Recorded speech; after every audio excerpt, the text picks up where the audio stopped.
Alright, so you know those games where you're just casually walking around and run into an enemy that's so much stronger than you and you just get, well, eviscerated? Yeah, I'm looking at you, Xenoblade Chronicles. Either way, don't you wish you could fight them at your low level? Well, don't worry, in this game you can do just that. With an amazing art style and interesting gimmick, Diceomancer gives you the experience of that. So let's go over all its components and see if it's a nat 20 or a natural fail. Yeah, that one was not good. Either way, let's start with the story. Well, just stick around and see if it's worth your time. So the story of this game is you start off as a simple, normal person, just going about your day, doing what you do. That is until you run into the local wildlife, and they proceed to beat the crap out of you, until a god decides to give you the power of magical dice. These dice corrupt the world, and you escape with the god to another plane. But that's basically it. That's the story. That's it. Roll the credits. That's all, folks. But how does the game actually play? Alright, when you start the game, you find yourself facing opponents that feel so much more powerful than you. Like, what can we even do? Look at all this HP. Look how little damage we do. We're screwed, is what I would say if I didn't have my secret weapon.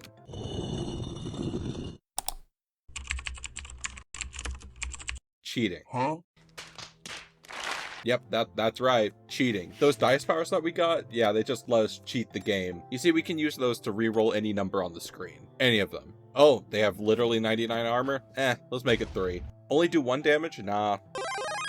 Let's do 6. Oh, you're going to take 20 damage? Let's go with 4. Yeah, you get the point. You can just cheat the game, and that's the main gimmick. Being able to cheat your way with any number in the game. And you might be saying, how hard is this game? Just change the enemy's HP to 1 and GG, shake my hand. Well, it's not that simple. There's 2 main things that restrict us. First and foremost is there are only a few ways to roll the dice to change the numbers, which are some cards such as the 1 die, or your starting relic, which only has so many charges. So you have to be strategic about how you use them. And second, you see every enemy's HP bars, they are segmented into different numbers, and well, you can only change 1 number at a time, so you can't just hard send the boss, send it to 1 HP and go next. So you have to balance offensive, defensive, and strategic uses of your die. One other thing with the HP is enemies' intentions will sometimes show what is called focus, which you need to break one of the enemy's HP bars to remove that intention, else you're gonna be folded like a chair. So that's the main dice mechanic. Besides that, we have our standard relics, card keywords, map exploration, and blah blah. The only other thing is, well, the map. You're free to go forwards and backwards, up, down, left, right, as you choose. However, you see this purple part. This is called purple haze, or how I like to call it, the stank. If you don't stay ahead of the stank, you will die the most horrible death, honestly, so don't stick around too much, unless you want to get caught in purple haze. But yeah, that's basically it. My thoughts on it are it's fun and super interesting, but truly wrapping your head around everything you can do with the die is quite challenging. And with you rolling the dice, there's a level of RNG in most of the things you do, as there's damage rolls and defense rolls, all dependent on dice rolling. Sure, there are ways to manipulate it, so it really isn't that bad, but I have gotten screwed by it more times than I'd like to admit. So for all of that, I will give it a 4 out of 5 for gameplay. There's so much versatility, and the amount of things you could do is plentiful, but that little bit of RNG can take a bit out of it for me. Unlike when I play D&D, if I roll a nat 1, here I can't put my dice in dice jail.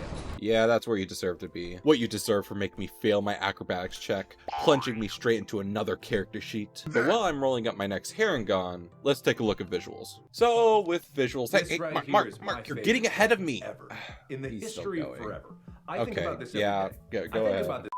Well, as Mark said, this game's art style is truly amazing. This beautiful hand-drawn children's book style really breathes life into this game. All the cards have their own special animations, and some of them even have alternates to keep things interesting if you use the card over and over again. So I have to give visuals a 5 out of 5, a nat 20 if you catch my drift.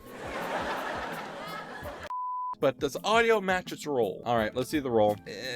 Okay, an 18's not bad, and that's what I think about the music. It's good, a nice, calm, and chill soundtrack that's honestly fitting for a game with this style, but for how honestly hard the game is, which I'll talk about more in a bit, it's a bit strange. But hey, the music is nice and is still a solid 4 out of 5. But how much will we be replaying the game?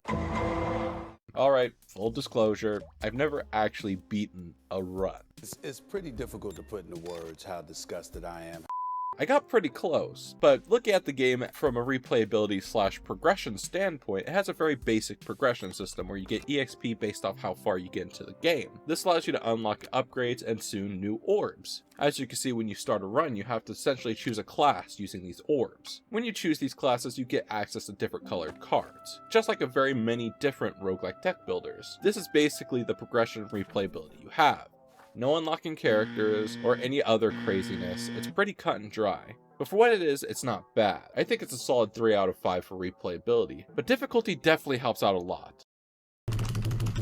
This game may look nice and cute, but honestly, it's super freaking hard. Monsters hit like a truck and have lots of HP. You have to literally cheat to get through this game, and you really need to know the optimal ways to use your dice to maximize what you can get. So with that in mind, you really need to have a lot of knowledge and pre-planning to really decide what you want to do, at least in my experience. Being a filthy cheater aside, the game gives a real challenge and left me at a loss for a while, and honestly still to this day. So I'll be giving difficulty a 4 out of 5. But let's roll the die one more time. Hey, a nat 20. You know that means you have to leave a like and subscribe. Sorry, those are the rules.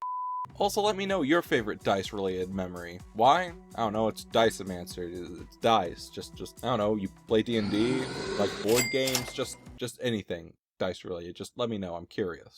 Playing the game for quite a few hours, I came to appreciate it for its style, the music, and the fact that I could cheat my way through the game. However, I quickly realized I can't cheat hard enough, and enemies will kick my butt if I don't know what I'm doing. But overall, I did really enjoy it, and for that, I will be giving Diceomancer a 4 out of 5. It's a fun little game with a lot more challenges than meets the eye. With its charming references to other media, to its lovely art style, I would recommend it to anyone who wants a fresh take on the roguelike deck building genre, who can live with some RNG, someone who likes challenges in their deck builders, or someone who can really appreciate the lovely art style. But if you're interested in another amazing deck builder, also with some lovely art in a very different style, look at my video about Cobalt Core over here.